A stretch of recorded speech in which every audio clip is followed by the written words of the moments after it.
اس سارے معاشرے میں فلسفے کے اثرات کو قاری ضرب لگائی اور انہوں نے تحافۃ الفلاسفہ لکھی۔ غزالی نے تحافۃ الفلاسفہ ہے کیا؟ یعنی اتنی بڑی چیز ہے کہ تحافۃ الفلاسفہ کو رد کرنے کے لیے ابن رشد جیسا مسلمانوں کا مانا ہوا فلسفی ایک ایک صفحے کے مقابلے میں 10 صفحے لکھتا ہے غزالی کے رد میں۔ لیکن کیا کرتا ہے؟ ابن رشد نے کتاب لکھی نا تحافۃ التحافہ، انہوں نے تحافۃ الفلاسفہ لکھی، ابن رشد نے اس کے رد میں، اور اگر ابن رشد نہ لکھتا تو اس فلسفے کی تباہی پھر جاتی۔ ابن رشد مجبور ہے بیچارہ لکھنے پہ رحمہ اللہ۔ ہم نے اس کی چیزیں اسپین میں دیکھی اور تمنا ہے کہ بار بار اس کی چیزیں دیکھیں۔ کمال اللہ نے علم میں اسے عنایت کیا تھا۔ اس کی گمراہیاں ایک الگ داستان ہے، لیکن ابن رشد امام ہے فقہ کا، اصول فقہ کا۔ بدایت المجتہد پڑھیں، ایسے بلا تکلف ائمہ اربعہ کے مذاہب کو لکھتا چلا جاتا ہے جیسے اس آدمی کو علم سے کوئی تکلف نہیں ہے۔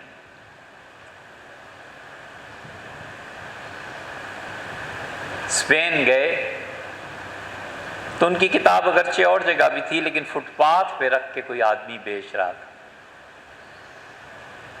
تو افسوس ہوا دیکھ کے کہ جس کی کتابوں کے لیے لوگ ہزاروں میل کا سفر کرتے تھے، اور جب وہ مرا پہاڑی علاقے میں تو قبرستان پہنچانے کے لیے ابن رشد کی میت کو ایک طرف رکھا گیا تاکہ خچر گدھا جو بھی جانور تھا اس کا جھول برابر رہے۔ اس زمانے میں یہی ہوتا تھا۔ تو ایک طرف ابن رشد کے تابوت کو ڈالا گیا اور دوسری طرف پتھر ڈالے گئے۔ تو جو بھی امیر المومنین تھے جنہوں نے جنازہ پڑھانا تھا، ان کا ایسے نہ کرو، ابن رشد کی کتابوں کو دوسری طرف رکھو۔ تو ابن رشد کی کتابیں جب رکھی گئیں تو تابوت پلٹنے لگا، تو انہوں نے کتابیں پھر کم کی اس کی۔ اتنا بڑا آدمی ابن رشد لکھتے ہیں تحافۃ التحافہ میں کہ غزالی نے فلسفہ پڑھا ہے، ان کے علم کا اعتبار ہے۔ اس سے بڑی سند کہ ابن رشد کسی کا فلسفہ مان جائے کیا ہو سکتی؟ لیکن جب رد کرنا ہے تو کہتے ہیں لیکن غزالی متعصب ہے۔ یہ نہیں کہتے کہ فلسفہ پڑھا نہیں، کہتے ہیں کہ غزالی متعصب ہے۔ ابن تیمیہ رحمۃ اللہ ایک جگہ ایسی تحریر فرمائی ہے نا کہ رازی اسے سرے سے تفسیر ہی نہیں آتی، اسے کیا پتا قرآن پاک کی تفسیر کیا ہے۔ ان کی تفسیر کے بارے میں پھبتی بھی کسی ہے کہ رازی کی تفسیر کبیر میں قرآن کی تفسیر کے علاوہ باقی سب کچھ ہے، فیہ کل شیء الا التفسیر۔ لیکن ابن رشد یہ نہیں کہہ سکے کہ فلسفہ، کہتے ہیں فلسفہ حضرت جانتے ہیں، لیکن غزالی کا فلسفہ تعصب کا شکار ہے۔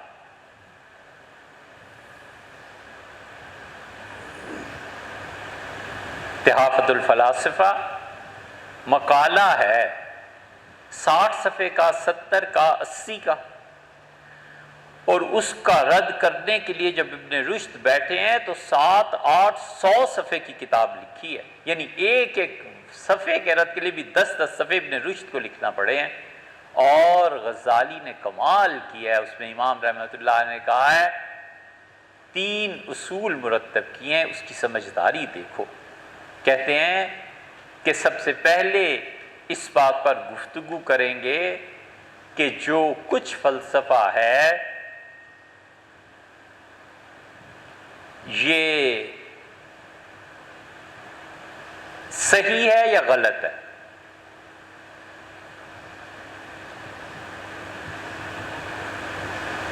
پھر کہتے ہیں کہ اس فلسفے کے صحیح یا غلط ہونے کے بعد علمی اعتبار سے ثابت ہوتا ہے یا نہیں، اور پھر کہتے ہیں اس کا نفع بھی ہے یا نقصان ہے، اور 20 اصول مرتب کر گئے ہیں۔ شاید ہی کوئی آدمی آئے اب جو 21واں اصول نکالے، اور غزالی نے فلسفہ کل 3-4 سال پڑھا۔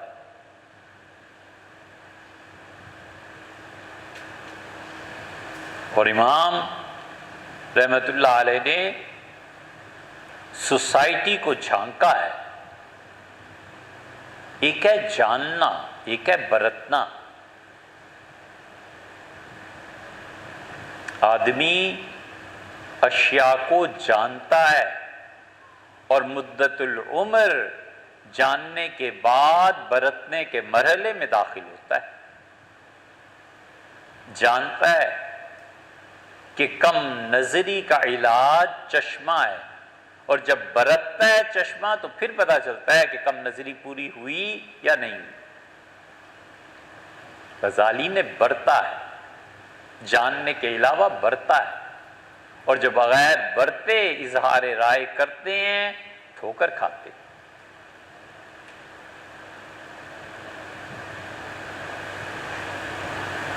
انہوں نے ساری مسلم سوسائٹی پہ اثرات جانچے ہیں اور کمال کیا ہے۔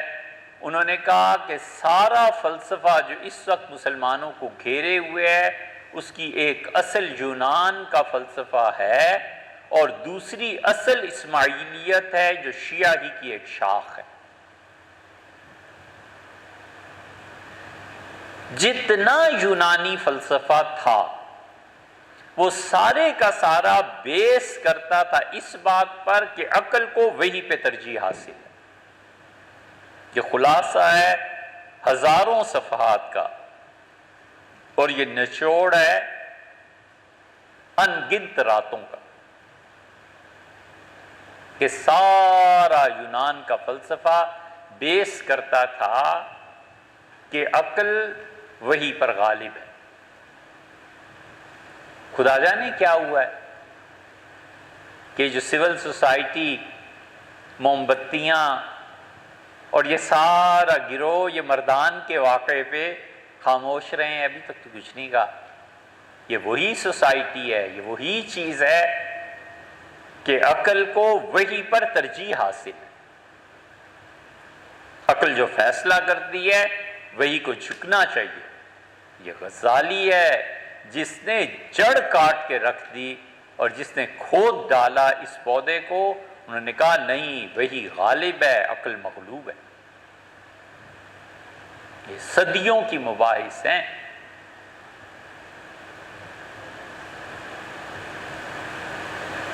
اور حقیقی معنی میں ہمارے دور میں کسی نے اس فلسفے کو بار بار سامنے لایا ہے، اور یورپ کی جو نشأت ثانیہ ہو رہی تھی، یہ بڑی اہم بات ہے، یورپ کی نشأت ثانیہ کے اثرات جو پوری دنیا پر پڑ رہے تھے، اور خاص طور پہ سب کانٹیننٹ میں، کیونکہ ہم ان کی کالونی تھے۔ اس فلسفے کے رد میں علامہ اقبال سے زیادہ کسی اور شخص کا نام ہی نہیں لیا جا سکتا جس نے کام کیا۔ علامہ جو بار بار عشق اور عقل کا تقابل کرتے ہیں نا، عشق اور عقل کا یہ چیز ہے۔ علامہ اسی لیے کہتے ہیں علم ہے ابن الکتاب، عشق ہے ام الکتاب، عشق ماں ہے، علم تو بھی بچہ ہے، بیٹا ہے۔ علامہ اسی لیے پھر کہتے ہیں گزر جا عقل سے آگے کہ یہ نور چراغ راہ ہے، منزل نہیں ہے۔ علامہ کا سارا کلام اس کے سمجھنے کے اصولوں میں سے ایک اصول یہ ہے کہ اس پہ زور دیتے ہیں کہ وہی اصل ہے، یہ اصل نہیں ہے۔ اسی لیے تو امام غزالی رحمت اللہ علیہ کی بات انہیں بار بار یاد آتی ہے۔ کہتے ہیں کہ رہ گئی اذاں روح بلالی نہ رہی، فلسفہ رہ گیا تلقین غزالی نہ رہی۔ اقبال، اس کو سمجھنا کوئی آسان بات ہے؟